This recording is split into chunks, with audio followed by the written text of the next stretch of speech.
Donald Trump, he signed a proclamation, a fucking proclamation about Columbus Day. You know, over the course of the past few years, mostly during the horrors that we saw during the Biden administrative years. I don't say during the Biden years, I say during his administrative years. He was the face. Here's the president, but he wasn't really doing anything. I think we could all say through watching, he had Alzheimer's or some sort of dementia. He could not possibly do what he was supposed to do as president. So other people were the president. It's really stunning when you think about it. And I believe that history will show as years go by and the cabal, the powers that be, decide that enough time has gone by where America won't freak out if they know the truth. You know, it's like, oh, the CIA killed JFK. And yeah, the conspiracy theorists thought this for many years. And then it pretty much comes out that the CIA killed JFK. There's no riots. There's no like, oh my God, we got to overthrow the government because they lied to us. And so many instances like that over the course of the years. We got into the Vietnam War because of the Gulf of Tonkin. I was a frogman back during the Gulf of Tonkin days. And, the government lies to you. And then enough time goes by and they slowly let out some redacted. And then eventually 60, 70 years later, you get the actual thing, but everyone's dead and it doesn't really matter. I think down the road, down the historical road of this country, at some point when it's long enough, we will find out that Joe Biden was not doing anything as president.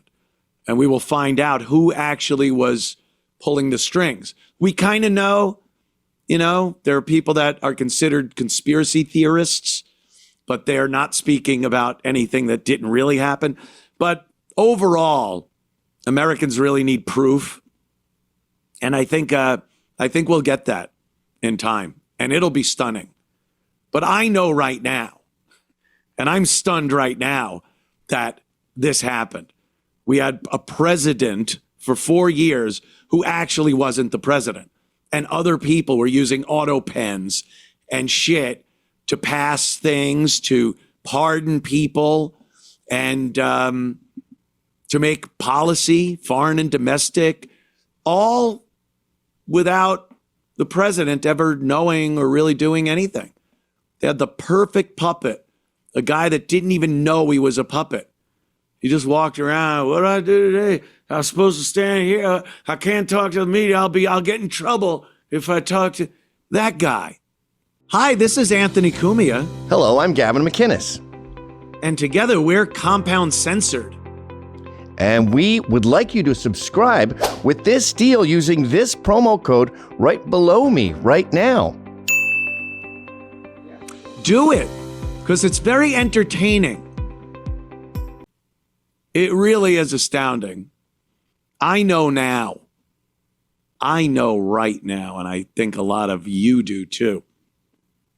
So anywho, during those 4 years and a few years earlier, depending on who the president was, Obama and whatnot, we saw this just hatred of all things white, hatred of all of the American institutions, traditions, and heroes, the white or European heroes that are responsible for building this country, explorers, inventors, all of it. They were now the worst people ever.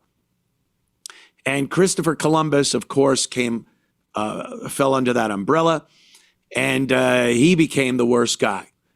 Oh, the stories of the slaughter of the indigenous people of the Americas. Columbus apparently came over here and just told his guys to rape and pillage and what have you. what was like, people put it in the context of now, and they think, Columbus and his guys, they came over here from Spain, and when they hit the shores of the Americas, they saw indigenous people. And the people now look at that and go, oh, yeah, there were people here already. It was 1492. Were they supposed to just turn around? Things didn't, it wasn't a Carnival cruise. You couldn't just turn around. Do you know that these ships, these explorations that went on, they had enough supplies to get them where they were going, especially on an exploration, not just a trade route or something. They had enough supplies to get them there. Then they had to stay and get more supplies to come back, or just, you have a colony here now. And it wasn't a big deal to see people occupying the place that you went to. There were people there. Yeah, indigenous people. It didn't mean you had to leave. If you could work together, that's great. And from what history says, Columbus did work with these people. And then there were people that didn't want to work with Columbus, and there were skirmishes.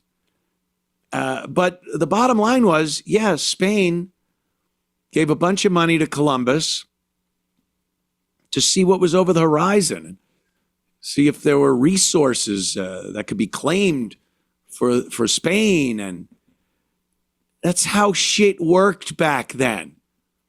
It wasn't this thing where you got there and went, oh, fuck. All right, guys, spin around, turn it around. We're going back. I'm going to tell the Queen Isabella, who gave us all this money, the Spanish people, they sent us off waving flags, Italian flags and Spanish flags. And there goes the Nina Pinta and the Santa Maria, 3 big ships. The treacherous voyage across the Atlantic. And we get here through a miracle. All 3 ships made it.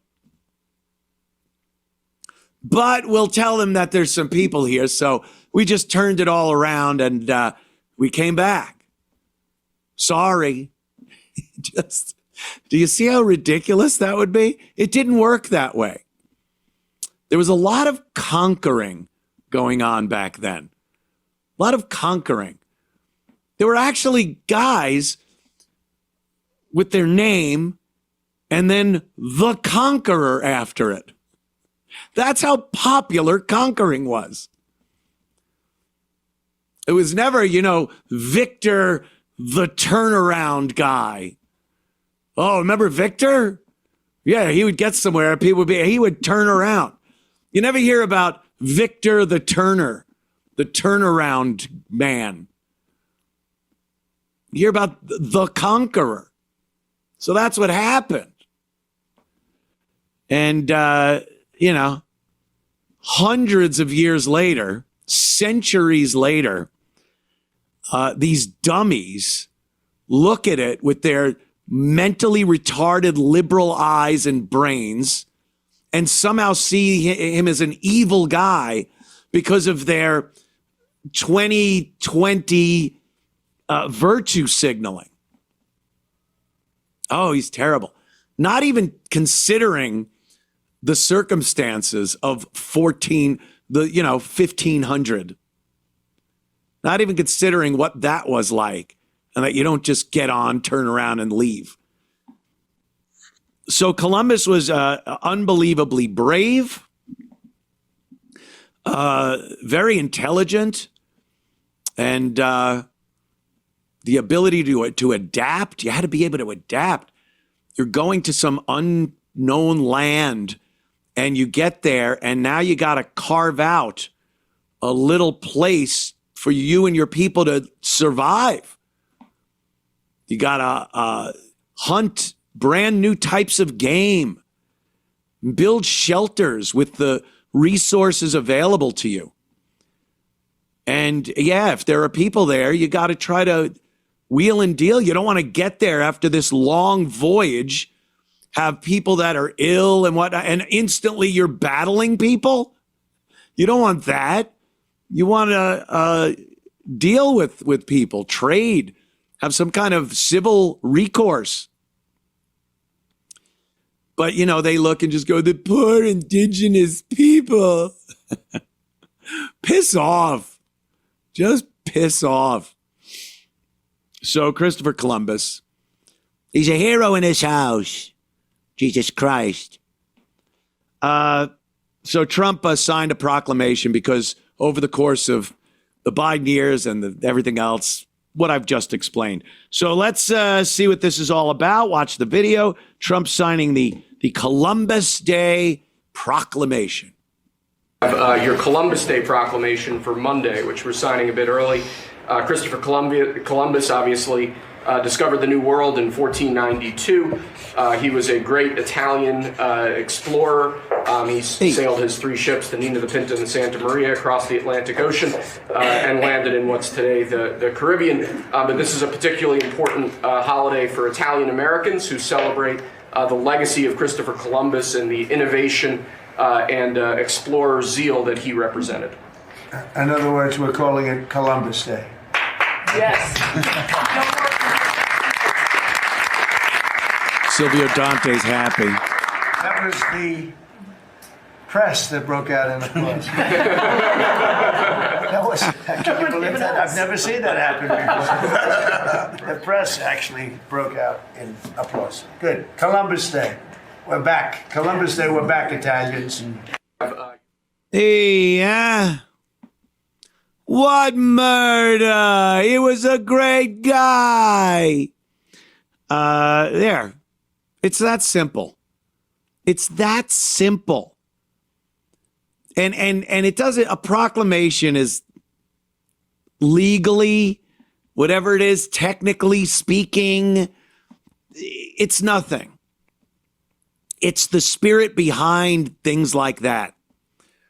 Knowing that we have a president in there that appreciates our values and traditions. And Italian Americans especially, just being smacked in the face for years, watching the Columbus statues being desecrated and vandalized and then removed and replaced with big fat black woman statues or George St. Floyd statues. And not just Columbus, a lot of heroes, whether, you know, you also have to put it in the context of time, like I was talking about with Columbus. Every statue, every tribute, every memorial, you got to take into consideration when these things went up. And a lot of the Confederate leaders and soldiers, generals, a lot of those statues that were torn down during the Biden administration, because, you know, it's racist. The Confederacy lost. Why are we having war criminals memorialized? Well, a lot of those statues went up in the 20s and 30s, and they were paying tribute to people from the 1860s. So you have 2 different time periods when something happened, and then in the 20s and 30s, and even earlier, when the memorials went up. And you really have to be able to take yourself out of today and imagine what life was like then and why these people were being memorialized. But no, fuck that. Like a locust, they just want to swoop in and get rid of it. Because for historically speaking, for 10 minutes, you have some kind of pull. So you're going to rip these statues up and melt them down. And then what? What does that do? What did that do? Did it make race relations any better in this country? Because you took a statue of Robert E. Lee down and melted it? Since that happened, are we in this great place now racially? A lot of racial harmony? I'll tell you what that does. It breeds resentment. That's all it does. Anytime something happens like that, you take away an American institution under the guise of inclusion and silencing the former crimes and oppressions of this country, you only foster resentment toward the group that's doing it. That's all. There were plenty of people that wanted those memorials there. And a lot of them weren't hardcore fans of the Confederacy. You don't have to be to appreciate that there's a reason they were memorialized. And it's more important to see why they were memorialized when they were than to just rip it up like it never existed. And that's very important. You could be a parent who knows history a little bit, an average amount of history, and you have your kid with you, and you see this statue of a Confederate soldier.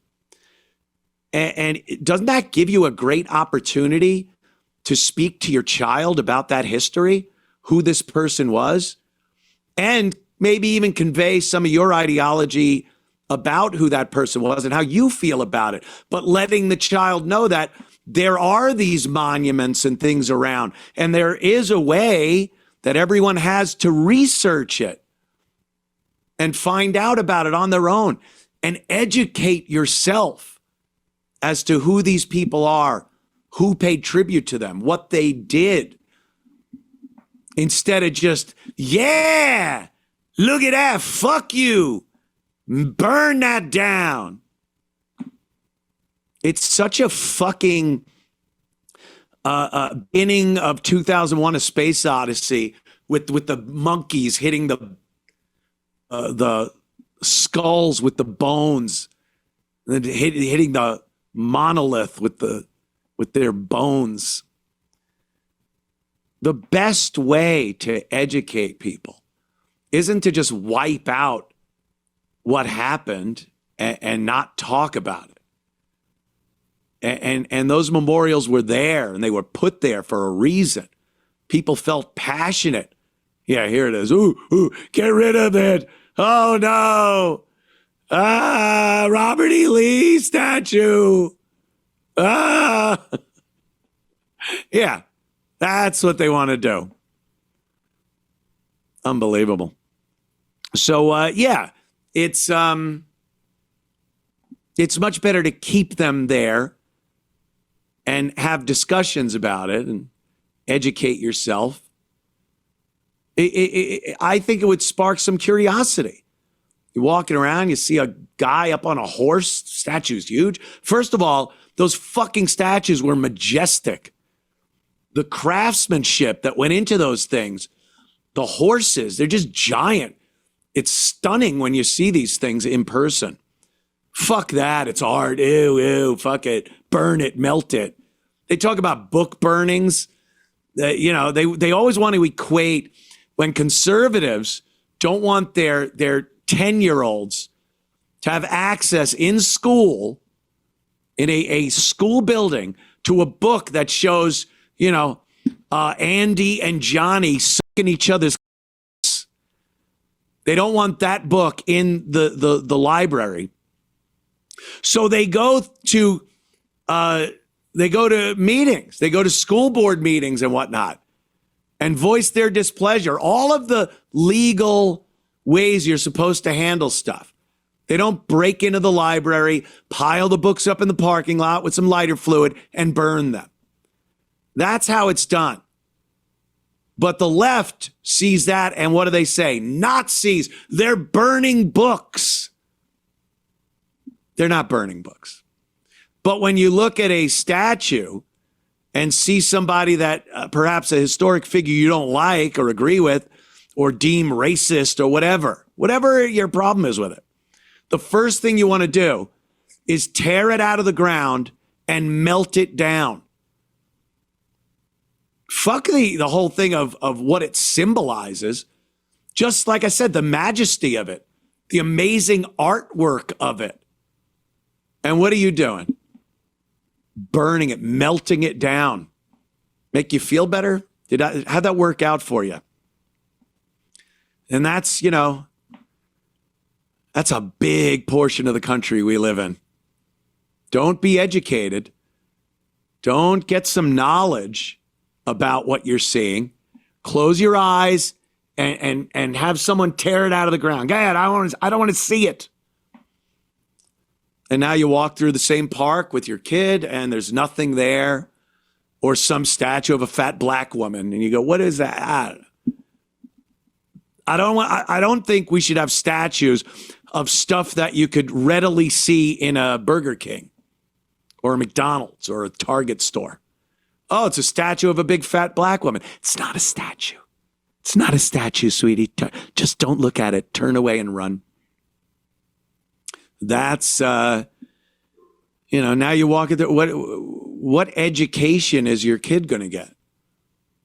When they aren't even, nothing is there to spark their curiosity to conjure up a discussion about the Civil War, the North and the South, what the South was really fighting for, instead of it was all about freeing the slaves. Bullshit. That became part of it. And the actual idea of the North wanting the slaves freed in the South had nothing to do with the North being this virtuous, loving place. They knew how to take the legs out of the South. They knew how to cripple the South. Take away slavery from the South, and every slave has to be replaced with a guy who could be firing a gun and shooting at Union soldiers. It was a great way to cut down on a shitload of manpower that the Confederate Army had. So yeah, stop. The war on Northern aggression. So nice talking like this in South Carolina. Anyway, there's my 2 cents on the topic. I love a little history. Should be monuments and things all over the place. Whet that appetite for historic knowledge. Just take it away. I don't want to see it.